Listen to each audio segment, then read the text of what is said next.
الحمد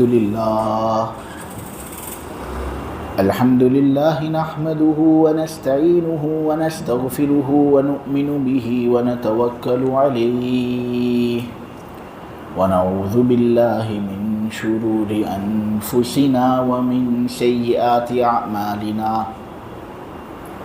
من يهده الله فلا مضل له ومن يضلله فلا هادي له ونشهد أن لا إله إلا الله وحده لا شريك له ونشهد أن سيدنا ومولانا وحبيبنا محمدا عبده ورسوله الحمد لله وكفى والصلاة والسلام على رسوله المصطفى وعلى عباده الذين ارتضى ومن بهداهم اهتدى وبآثار أهل المدينة اكتفى أعوذ بالله من الشيطان الرجيم بسم الله الرحمن الرحيم والطور وكتاب مستور في رق منشور والبيت المعمور والسقف المرفوع والبحر المسجور إن عذاب ربك لواقع ما له من دافع يوم تمور السماء مورا وتسير الجبال سيرا فويل يومئذ للمكذبين الذين هم في خوض يلعبون يوم يدعون إلى نار جهنم دعا هذه النار التي كنتم بها تكذبون أفسحر هذا أم أنتم لا تبصرون اصلوها فاصبروا أو لا تصبروا سواء عليكم إنما تجزون ما كنتم تعملون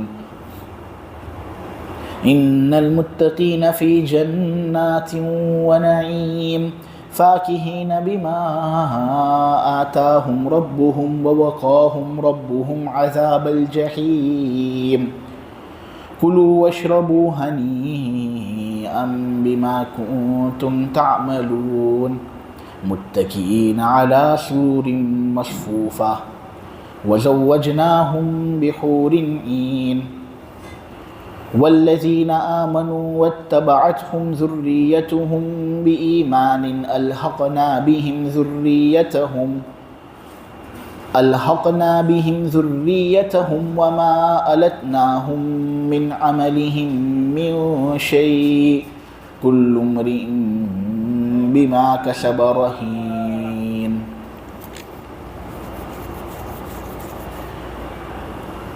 میں پناہ مانگتا ہوں اللہ کی مردود شیطان سے اور شروع کرتا ہوں اللہ کے نام سے جو سب پر رحم کرنے والا ہے بالخصوص ایمان والوں پر بڑا مہربان ہے۔ میں قسم کھاتا ہوں پہاڑ طور کی اور پھیلائی ہوئی کھال میں لکھی ہوئی کتاب کی قسم میں کھاتا ہوں، آباد کیے ہوئے گھر کی میں قسم کھاتا ہوں، بلند کی ہوئی چھت کی میں قسم کھاتا ہوں، اور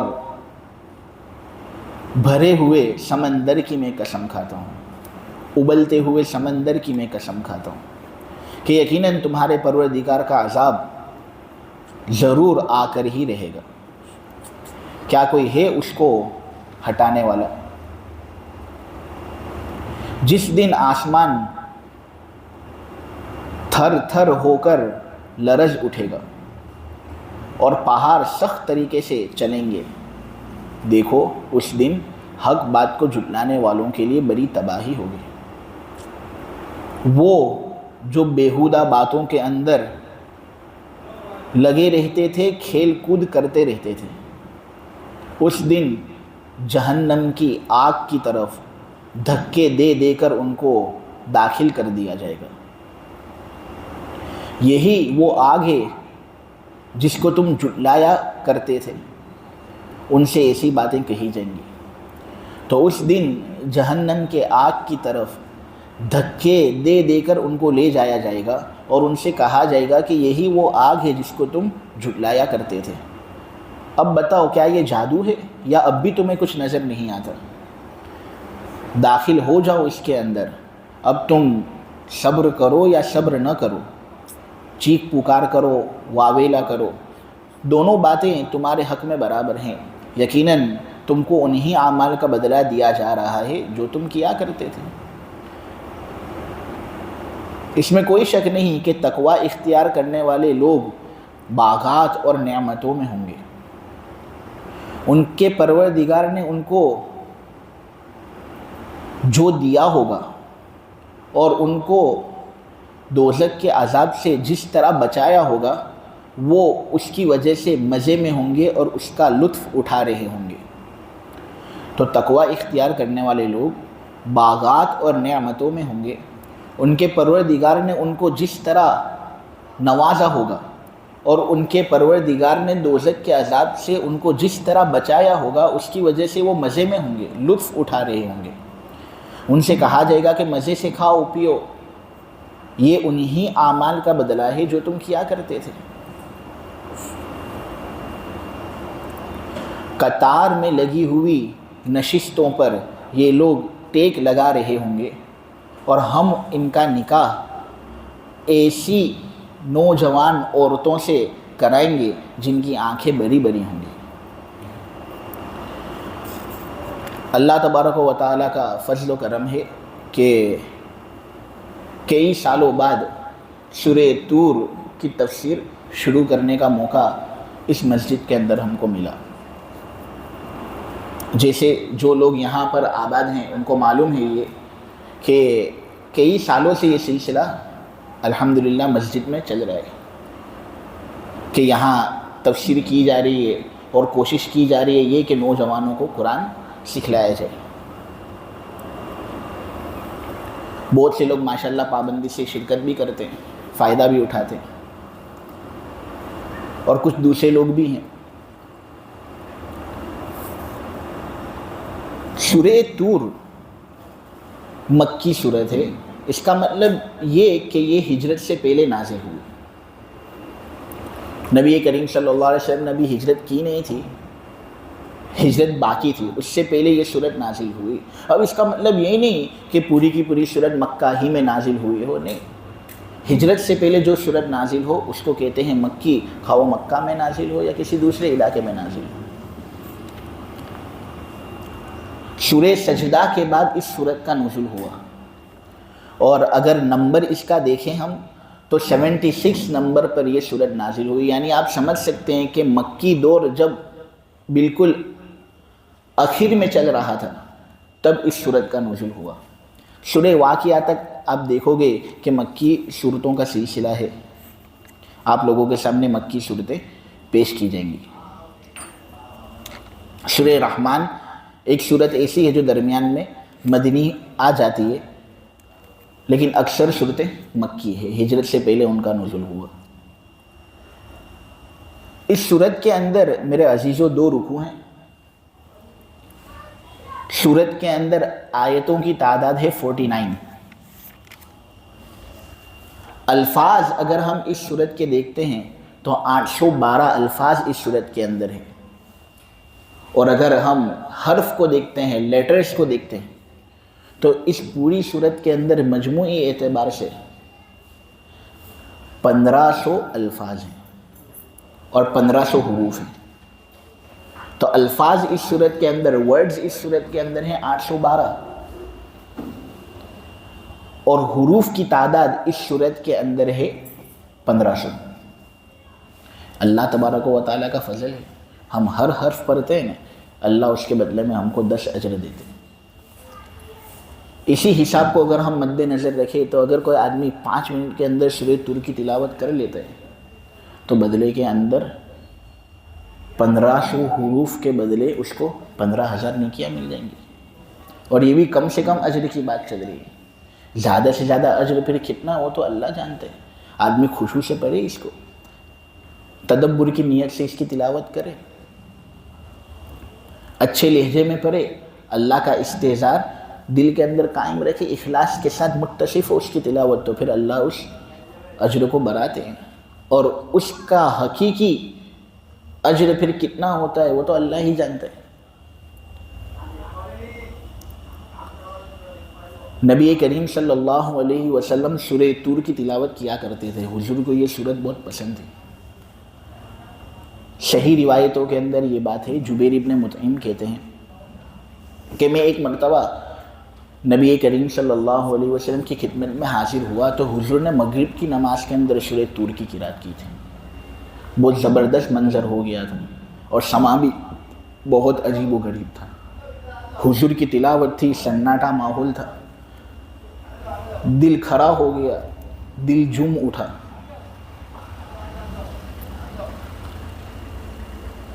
اس سے یہ بات معلوم ہوتی ہے کہ امام اگر کبھی کبھی لمبی قرات بھی کر لے نا تو کوئی حرج نہیں، مقتدی کا کام یہ ہے کہ وہ قرآن سنے۔ ہاں ویسے تو اگر شریعت کا اگر ہم حکم دیکھیں تو وہ یہ ہے کہ امام صاحب جو ہے نا وہ تخفیف کے ساتھ قرات کریں، شارٹ نماز پڑھیں، رکوع سجدے بھی شارٹ، قرات بھی شارٹ، اور قرات کا انداز بھی ایسا نہ ہو کہ آدمی بہت سلو پڑھے، فٹافٹ آدمی قرات کر لے۔ یہ سنت طریقہ ہے۔ نبی کریم صلی اللہ علیہ وسلم کے بارے میں صحابہ کہتے ہیں کہ حضور بہت ہلکی نماز پڑھاتے تھے۔ صحیح روایتوں کے اندر ہے کہ نبی کریم صلی اللہ علیہ وسلم نے کہا، لوگوں جب تم امام بنو نے تو ہلکی نماز پڑھایا کرو، اس لیے کہ مجمع کے اندر ہر شخص طاقتور نہیں ہوتا، مجمع کے اندر ہر شخص جوان نہیں ہوتا، کچھ کمزور ہوتے ہیں، کچھ بڑے ہوتے ہیں، کچھ چھوٹے ہوتے ہیں، کچھ بیمار ہوتے ہیں، سب کی رعایت کرنی چاہیے۔ نبی کریم صلی اللہ علیہ وسلم یہ بات کہتے تھے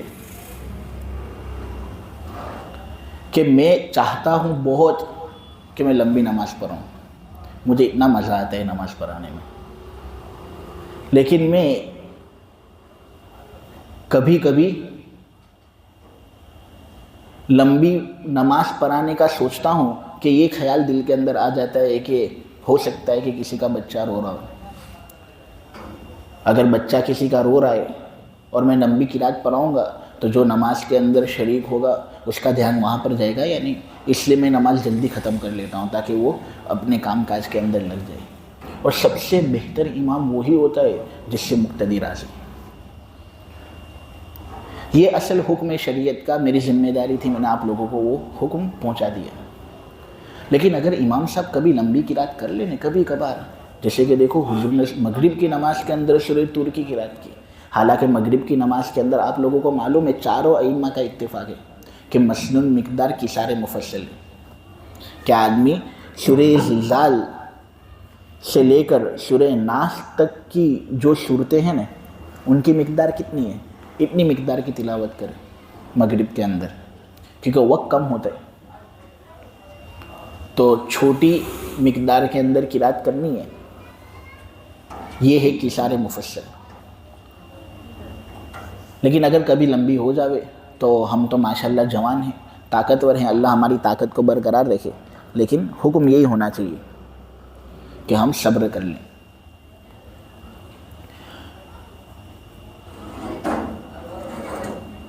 حضرت جبیر ابن مطعم کہتے ہیں کہ جنگ بدر جب ہوئی نا اور ہم کو شکست ہوئی، کیونکہ یہ پہلے نو مسلم تھے، پہلے کافر تھے اس کے بعد مسلمان ہوئے، تو ابھی یہ کافر ہی ہیں، مسلمان ہوئے نہیں ہیں، تو یہ بات کہی جاتی ہے کہ بدر کے دن جب کافروں کو شکست ہوئی تو بہت سے بدر کی جنگ میں شریک ہونے والے لوگوں کو گرفتار کیا گیا۔ مسلمانوں کے پاس سب قیدی تھے، یہ قیدی چھڑانا چاہتے تھے، تو یہ مدینہ منورہ کے اندر حاضری دیتے ہیں بدر کے قیدیوں کو چھڑانے کے لیے۔ مقصد مسلمان بننا نہیں تھا، لیکن اس وقت حضور مغرب کی نماز کے اندر ہوتے ہیں اور حضور قرات کر رہے ہوتے ہیں، سورہ طور کی قرات۔ حضرت جبیر فرماتے ہیں کہ میں قرات سن رہا ہوں کہ اتنے میں نبی کریم صلی اللہ علیہ وسلم سورہ طور کی آیت نمبر 35 پر پہنچتے ہیں اور پڑھتے ہیں، ام خلقوا من غیر شیء ام هم الخالقون، کیا ان لوگوں کو